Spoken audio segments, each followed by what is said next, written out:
l'intérieur de l'être humain. On va dire quelques mots sur une femme du nom de Henrietta Lacks. Henrietta Lacks est une femme noire qui est morte en 1951. Mais les cellules de son corps sont toujours vivantes et grâce à ces cellules, les laboratoires du monde entier fabriquent des médicaments. Peu de gens le savent, mais beaucoup de médicaments et de traitements qu'ils utilisent aujourd'hui ont été conçus grâce aux cellules de cette femme. On estime qu'elle a sauvé des millions de vies. Elle s'appelait Henrietta Lacks, un nom et un visage qui ne vous disent rien. Et pourtant, elle a bouleversé le cours de la médecine.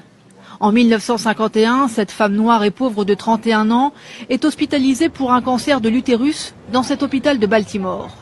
Sans son consentement, les médecins prélèvent des cellules cancéreuses pour les étudier. À l'époque, la culture de cellules en laboratoire n'en est qu'à ses balbutiements, la recherche sur le cancer aussi.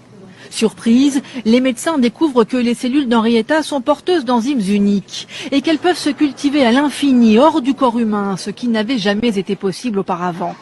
Pour la science, c'est une opportunité extraordinaire. Ces lignées cellulaires pouvaient se reproduire de façon illimitée. Et immédiatement, elles ont été distribuées aux scientifiques du monde entier. Les cellules, dites ELA pour Henrietta Lacks, sont étudiées dans le monde entier. Elles permettent d'élaborer le premier vaccin contre la polio et de sauver des millions d'enfants de cette maladie qui faisait des ravages. Dans les années 60, elles sont même envoyées dans l'espace avec les premiers satellites pour tester les tissus humains en apesanteur. Aujourd'hui encore, elles servent à la recherche sur la leucémie, le sida, le clonage. C'est impossible de mesurer l'importance de ces cellules pour la science. Chacun d'entre nous a d'une manière ou d'une autre bénéficié de la recherche sur ces cellules. Aujourd'hui, les descendants d'Henrietta Lacks viennent d'obtenir une grande victoire, car depuis 60 ans, ces recherches et les bénéfices engrangés leur ont totalement échappé. Ils ne réclamaient pas d'argent, juste un droit de regard sur l'utilisation de cet énorme héritage scientifique. Les services de santé américains leur ont accordé. On reconnaît enfin que notre aïeul est une personne avant d'être une cellule.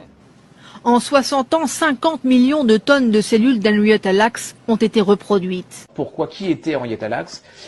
C'est une jeune femme noire, elle meurt en 1951. C'est une jeune femme noire typique du sud des États-Unis, c'est-à-dire qu'elle est fille ou petite fille d'esclaves, elle travaille dans les champs de coton, elle a plusieurs enfants, elle est travailleuse, c'est une famille classique noire, pauvre. En 51, on lui découvre un cancer de l'utérus, elle se soigne mal, elle meurt, mais